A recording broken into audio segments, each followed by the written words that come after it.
मटक्याच्या सर्वेत आपला दर कमी होता. विजयानंतर आपल्याला कळलं मटका कसा लागतो. धैर्यशील माने.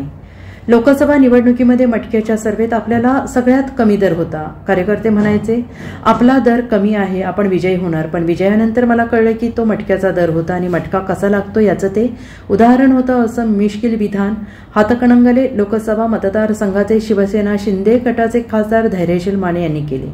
शिराळा या ठिकाणी आयोजित सत्कार समारंभ प्रसंगी ते बोलत होते. लोकसभा निवडणुकीत आपल्या बाबतीत झालेल्या सर्वेत आपण कुठेच नव्हतो, पण मटक्याच्या सर्वेत आपल्याला दर कमी असल्याचं कार्यकर्ते नेहमी सांगायचे. त्यामुळे इतर सगळ्यांपेक्षा मटकेवाल्यांचा सर्वे वेगळा असतो आणि त्यांचा हा सर्वे आपण कुठेच बघितलेला नाही, असा मिश्किल प्रतिक्रिया सुद्धा यावेळी धैर्यशील माने यांनी दिलेली आहे. वेगळ्या पद्धतीचं वातावरण तयार झालं होतं आणि ज्या पद्धतीनं आपण या ठिकाणी कुठलीही ताकद पाठीशी, साखर कारखाना, सूत गिरण्या, कुठेही दूध संघ आपल्या पाठीशी नाही. सामान्याची असामान्य ताकद कशी उभी राहते आणि इलेक्शन कशी यशस्वी होऊ शकते. महाराष्ट्रातले कित्येक निकाल जे येतो म्हणत होते ते गायब झाले. जे मोजणीत होते आमचा रिपोर्टच पहिल्यापासून गेले. कुठला सर्वेवाला मला येतोय म्हणा ना, कुठला पोलवाला मला कुठल्या पोलवर ठेवा ना.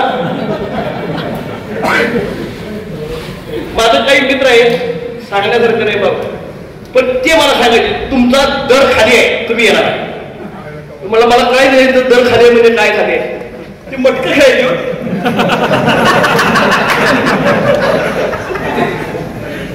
तुमचा दर खाली आहे म्हणायचे आणि मला म्हणायचे तुम्ही निवडून येणार आहे.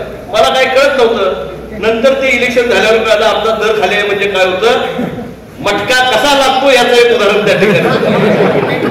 पण त्यांचा सर्वे वेगळा असतो.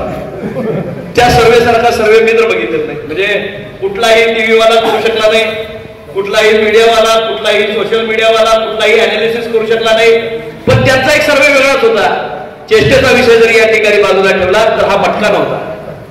हा सामान्य माणसाच्या आयुष्याचा निर्णय घेण्याचा निर्णय कुणाच्या हातामध्ये हा देश द्यायचा हा निर्णय घ्यायचा होता. आणि हातकणंगले लोकसभा मतदारसंघातल्या आम जनतेनं परत एकदा नरेंद्र दामोदरदास मोदी या माणसाच्या वर या ठिकाणी विश्वास ठेवला आणि मला एक शिलेदार म्हणून त्या ठिकाणी पाठवलं. ही खऱ्या अर्थानं लोकशाहीच्या सर्वोच्च सभागृहातली दादा लढाई आहे. Bureau report SBN Marathi, Hatkanangale.